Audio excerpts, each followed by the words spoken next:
Hey guys, and welcome to the channel. If you're new here, which I suspect you are, as I've not been doing this very long at all, my name is Josh McCallion. I'm a QS from the UK, and because of the pandemic, you're in my office. I'm working from home 95% of the time now, which got me thinking a few months back now that I thought I needed to set up my office to be more productive. And on top of that, I stumbled on a YouTuber a few months ago called Abdaal, I hope I'm saying that right, who is massive on productivity. If you haven't seen his videos already, I'll leave a link in my description. Go check him out, it won't be a waste of time. He's really pointed me in the right direction in a few things to make me more productive. So in this video, I'm going to discuss how I've set up my space to work for me and a few tips on productivity along the way. So the first thing we're going to talk about is the desk that's behind me.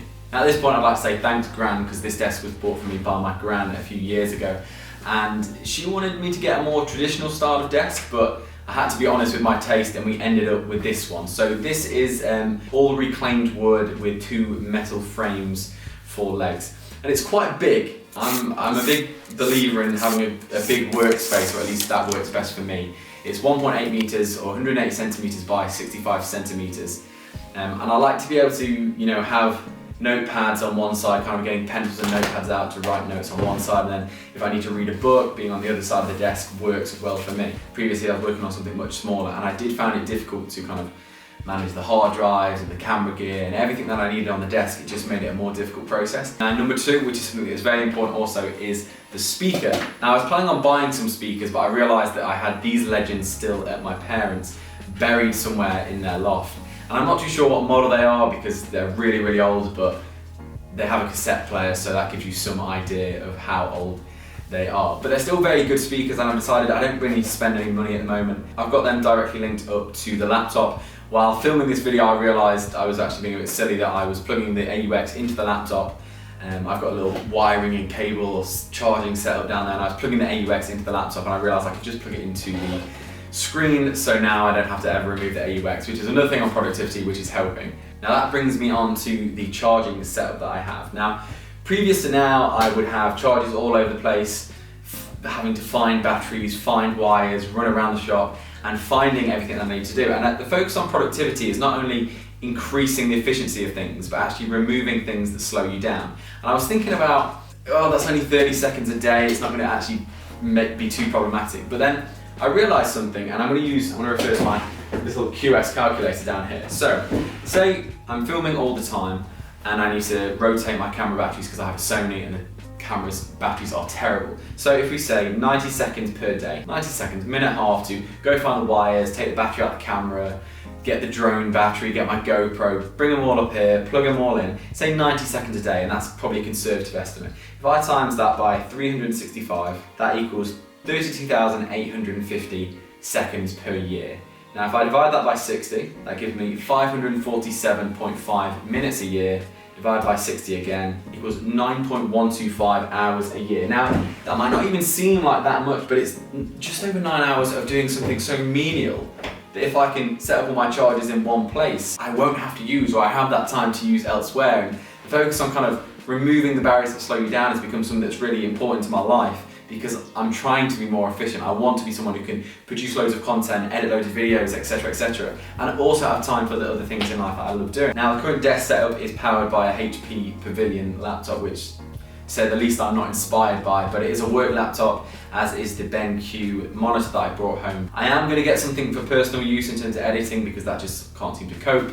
But I'm going to reveal that at a later point, and when I get it, it'll be quite exciting. The monitor is very handy because, as I say, sometimes when I'm editing, I need something slightly wider than the laptop screen, and something even wider than that would be of use, but I'm going to go for something a little bit bigger than the monitor that I've currently got. Now, sometimes I extend the display because, as I say, I work on Excel sheets that are massive. Now, peripherals, I have a HP mouse to go with the HP laptop, and also a keyboard. Now, the keyboard is very important to me, not this specific keyboard, but something that I'm getting used to more and more is using the keyboard to navigate around the computer. Now, I've always been someone who relied heavily on the mouse until I saw a few videos of people navigating using the keyboard. I thought, why is that really necessary? But the same vein of thought about productivity, it seems that if you can navigate using your keyboard without having to touch the mouse, or touching the mouse as little as possible, it saves you seconds here or there. And over the space of a year, 5 years, 10 years, that can be the difference from achieving deadlines and not achieving deadlines. Because if it's 5 seconds every time you need to open an application, that's I don't know how many seconds over the day, but it's going to make a massive difference, and it's something I'm really trying to focus on. So I'm learning keyboard shortcuts. I'm not very quick at the moment, but I'm slowly getting there. Another thing I'm trying to focus on is typing, and this is another thing inspired by Ali. His typing speed is ridiculous. Now, I should just say I chopped my finger with the Ninja Blender about half an hour ago, hence why I'm wearing that. But the typing speed of this guy is ridiculous, and I was thinking, why is typing that important? But something that he said that has kind of resonated with me is he can type as quickly as he can think, pretty much. And I was thinking, that's impressive. I wonder if I can do that. No, I can't. Now, I'm writing scripts for Max Chats, which is kind of trivial and serious chats per week. I'm also writing scripts for Max Whips, which is to do with cars and kind of car design. And I'm trying to write stuff down that's coming out of my mind, and I can't do it. So every so often, my mind has to wait while my fingers catch up, and I'm breaking the trail of thought every single time I type. So being able to type as quickly as him would be fantastic. I'm a long way off that. If you can beat 70 words per minute, comment, and you can gloat against me. I'm trying, but I'm not that good yet, but we'll get there. Now, the drawer on the right-hand side when I'm facing the desk is full of my stationery.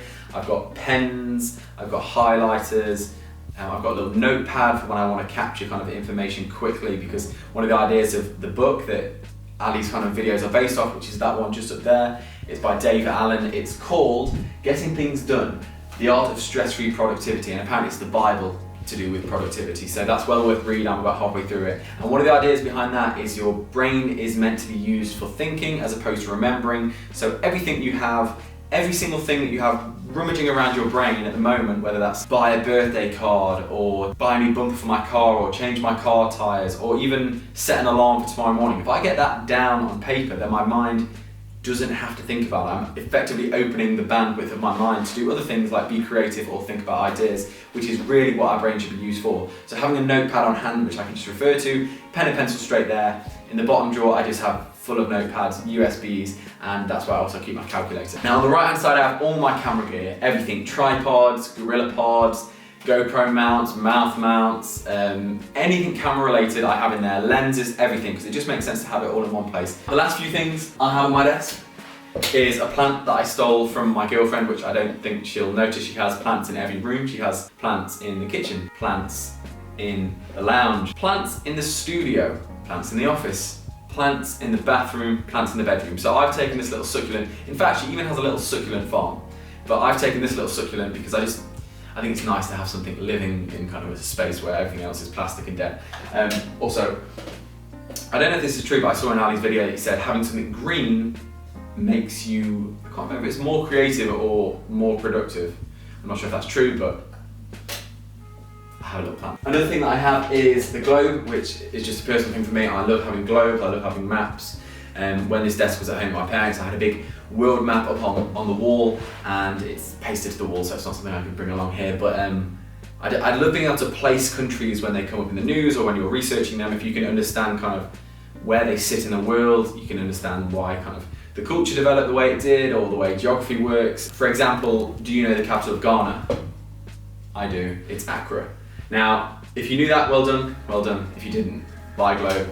They're always a good thing to have around. But that is pretty much it. That is pretty much the infancy of my desk as well. I need to get some sort of lighting in here to make these videos a little bit better, but now I have kind of a filming studio and the desk set up to work the way I need it to. I'm hopefully going to make more videos like this because I'm really interested in kind of making videos that add value. I've got a lot of videos I'm pumping out at the moment, a load of vlogs relating to the previous lockdown. I've also got car videos, I've also got chat videos where I do one serious, one trivial, but I want to add value to people's lives because I think that's important when doing content. So now I have this space and this filming setup, hopefully we can do that. So thank you so much for watching. As I say, I will leave all the links I've spoken about in the description, and I'll see you soon. Peace.